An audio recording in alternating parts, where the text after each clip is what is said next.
भाद्रपद कृष्ण अष्टमी को श्री कृष्ण जन्माष्टमी कहते हैं, क्योंकि ये दिन भगवान श्री कृष्ण का जन्म दिवस माना जाता है। इसी तिथि की घनघोर अंधेरी आधी रात को रोहिणी नक्षत्र में मथुरा के कारागार में वसुदेव की पत्नी देवकी के गर्भ से भगवान श्री कृष्ण ने जन्म लिया था। ये तिथि उसी शुभ घड़ी की याद दिलाती है और सारे देश में बड़ी धूमधाम से मनाई जाती है।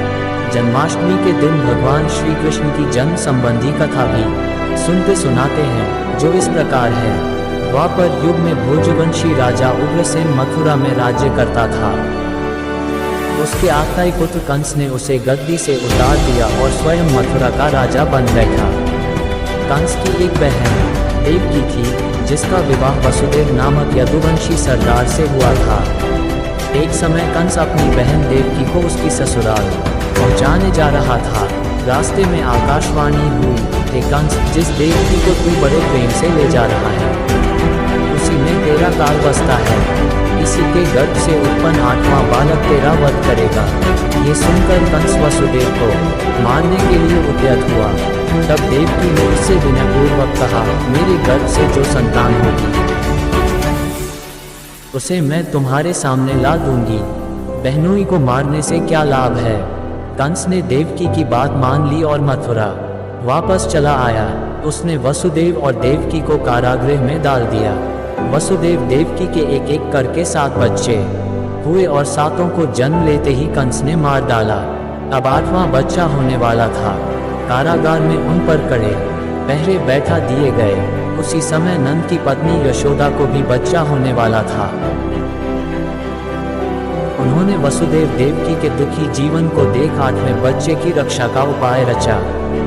जिस समय वसुदेव देवकी को पुत्र पैदा हुआ, उसी समय संयोग से यशोदा के गर्भ से एक कन्या का जन्म हुआ, जो और कुछ नहीं सिर्फ माया थी। जिस कोठरी में देवकी वसुदेव कैद थे, उसमें अचानक प्रकाश हुआ और उनके सामने शंख, चक्र, गदा, पद्म धारण किए चतुर्भुज भगवान प्रकट हुए। दोनों भगवान के चरणों में गिर पड़े।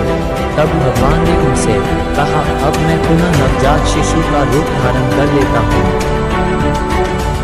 तुम मुझे इसी समय अपने मित्र नंद जी के घर वृंदावन में भेज आओ और उनके यहाँ जो कन्या जन्मी है उसे लाकर कंस के हवाले कर दो। इस समय वातावरण अनुकूल नहीं है, फिर भी तुम चिंता न करो।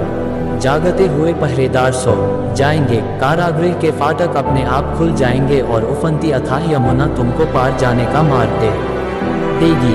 उसी समय वसुदेव नवजात शिशु रूप श्री कृष्ण को सूप में रखकर कारागृह से निकल पड़े और अथाह यमुना को पार कर नंद जी के घर पहुँचे।